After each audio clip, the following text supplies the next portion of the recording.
Good morning. Ballads were the popular music of the 17th to the 19th century. They were the musical way ordinary people commented on topical issues, told racy or amusing stories, and commented on the latest events around them. One of the big collectors of these ballads was the diarist Samuel Pepys, and there's been several books, or at least one book, about the ballads in his collection, and this is one of them. Broadside Ballads from the Pepys collection, a selection of texts, approaches and recordings, edited by Patricia Femerton, and here it is. And is published by the Arizona Center for Medieval and Renaissance Studies. Now, one of the major issues confronting Europe in the 17th century and the centuries before that was the threat of militant Islam in the form of the Ottoman Empire. The Ottoman Empire in the 14th century had conquered the Balkans, and then in the 16th and 17th century it attacked Hungary, and in 1683 they were outside the gates of Vienna. Now,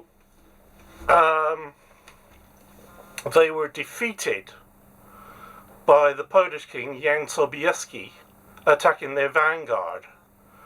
Was it their rear guard? Anyway, attacking them and lifting the siege.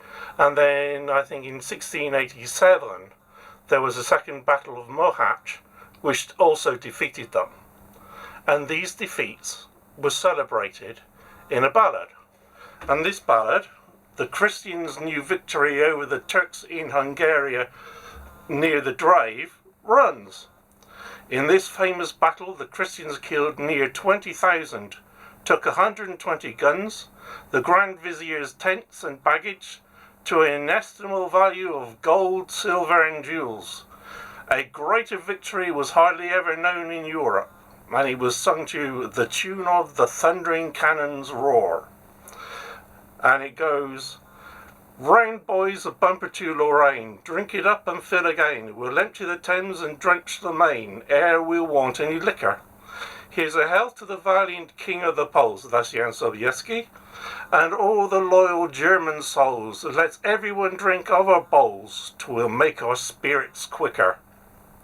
Advance your pikes and cock your guns, see how the Turkish battle runs. We'll root 'em out of their skulking towns, bring down signs for your flags here. Starenberg, the valiant man, falls on first with a Polish van. Let's charge him briskly hand to hand, he's a cowardly sot that lags here. Let every soldier keep their ranks, double their files in the thinnest flanks. The foes stand thick on the Danube banks, yet the Turks dare scarce defend her. Our thundering cannon shall ring a peal, and sound in many a doleful knell. 'Twill send 'em post to the king of hell, if they quickly don't surrender. And then, see how our English volunteers charge as men that know no fears. Where'er they come the battle clears, hark how the trumpet blows, boys. They strike the foe with terror and death, nor give the Turkish tyrant breath. Their bodies strewed about the heath make savoury meat for crows, boys. Oh, that a royal monarch James with an English fleet would fill the Thames. We turn all Turkey into flames for the honour of our king, boys. If we to club law once should come, we'd give the Turkish rogues their doom, and follow close by the sound of the drum, and make the heavens ring, boys. See how the royal banners fly, hark how the cannons rend the sky. The hideous groans of the Turks that die do pierce the airy regions. In Mahomet they vainly placed their trust, in vain his shrines embraced.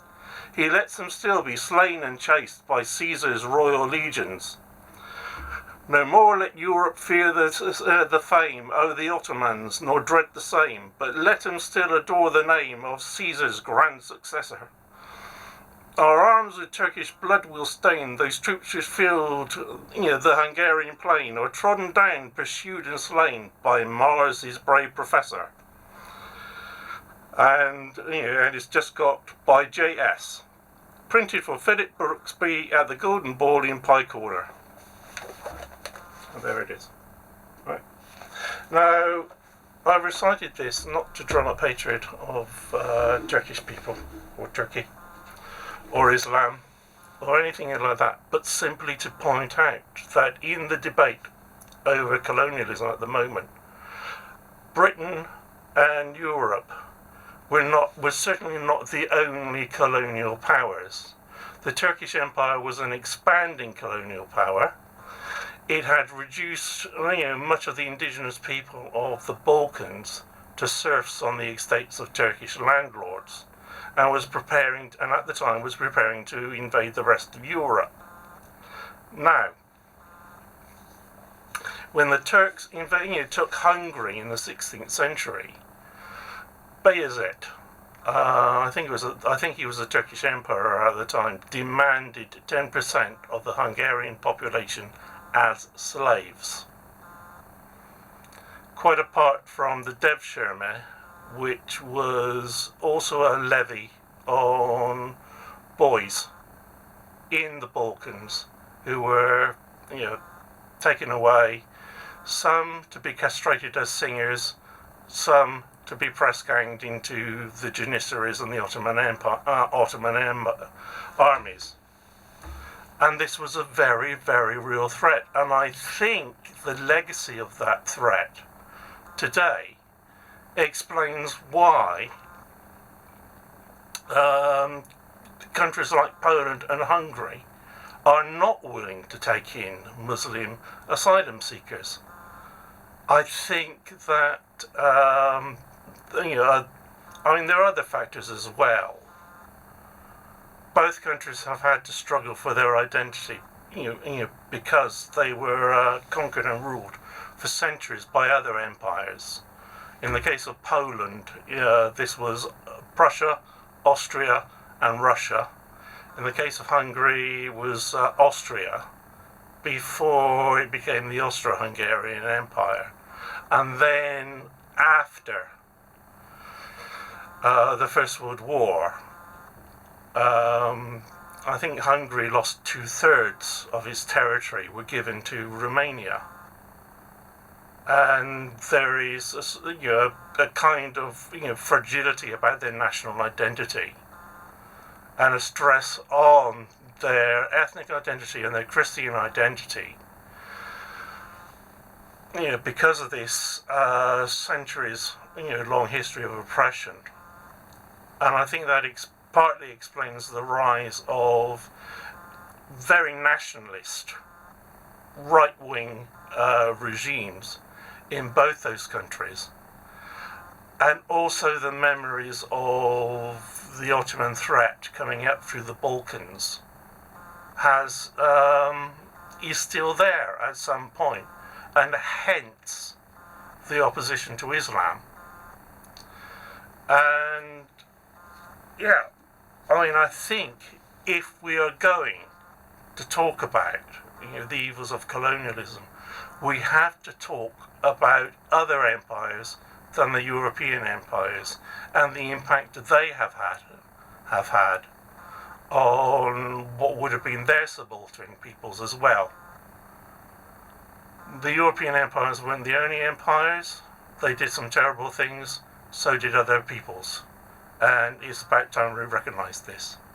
Thank you for listening.